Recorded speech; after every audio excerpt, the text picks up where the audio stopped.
تو آج اسی موضوع کو لے کر آگے بڑھ رہا ہوں۔ میں نے قرآن پاک کی بہت ہی مشہور و معروف سورہ مبارکہ سورۃ البقرہ کی آیت نمبر 153 153 نمبر آیت کی تلاوت کرنے کا شرف حاصل کیا۔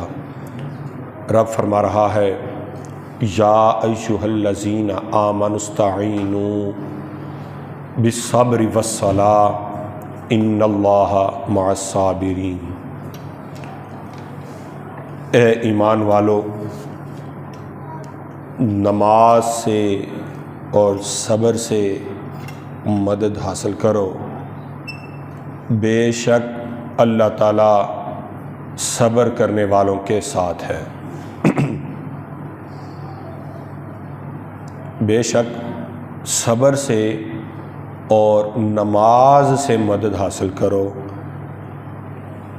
یعنی جب تمہیں کوئی مشکل آ جائے، پریشانی آ جائے، تم دنیا کی تنگیوں میں پھنس جاؤ، تمہارے اوپر گھریلو معاملات ہو جائیں، کاروباری معاملات ہو جائیں، کوئی معاشرتی اقتصادی کسی طرح کی کوئی پریشانی، کوئی تنگی آ جائے، تم اپنے آپ کو بہت اکتایا ہوا فیل کرو، محسوس کرو، یعنی الغرض دنیا کی کوئی پریشانی آ جائے تو تم نے پھر چیخنا چلانا نہیں، ماتم نہیں کرنا، تم نے پریشان نہیں ہونا، بلکہ کرنا کیا ہے، یا ایھا الذین آمنوا استعینوا بالصبر، صبر سے مدد طلب کرو اور صلاۃ، نماز سے طلب کرو۔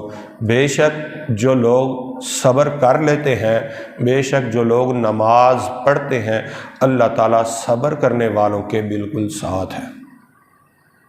تو ہمیں یہ کوئی بھی مشکل وقت میں کوئی بھی کسی قسم کی پریشانی ہو، واویلا کرنے کی بجائے اگر ہم اللہ کا ذکر کریں گے تو انشاءاللہ العزیز ہمارے معاملات جلدی اور آسانی سے حل ہو جائیں گے۔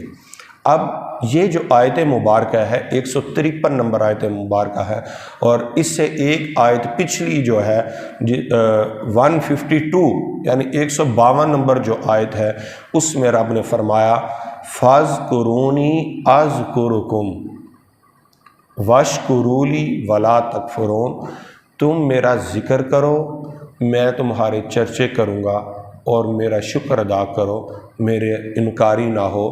رب نے ذکر اور شکر والی آیت ذکر کی، سنیے گا، توجہ رکھیے گا، رب نے ذکر، پھر سنیے گا، رب نے ذکر اور شکر والی آیت مبارکہ نازل کی، دنیا کو یہ بتایا کہ تمہارے پاس میری نعمتیں بڑی ہوں گی، تمہارے پاس طرح طرح کی آسائشیں ہوں گی، تم نے میرا شکر کرنا ہے، تم نے میرا ذکر کرنا ہے، تم مجھے ہر لمحے یاد کرو۔ فرمایا تم مجھے یاد کرو اور میرا شکر ادا کرو۔ یہاں تک جو تعلق تھا صرف نعمتوں کا تعلق ہے، اس آیت مبارکہ تک جو تعلق ہے صرف نعمتوں تک تعلق ہے کہ رب کی نعمتیں تمہارے پاس بڑی آئیں گی۔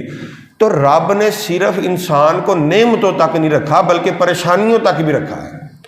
رب نے فرمایا اگر تمہارے پاس کوئی پریشانی آ جاتی، کوئی نعمت آتی ہے تو صرف نعمتیں لینے کے ہی تم عادی نہ ہو، جب تم نعمتیں لینے کے عادی ہو ساتھ تمہیں پریشانی کے لیے حوصلہ بھی رکھنا پڑے گا۔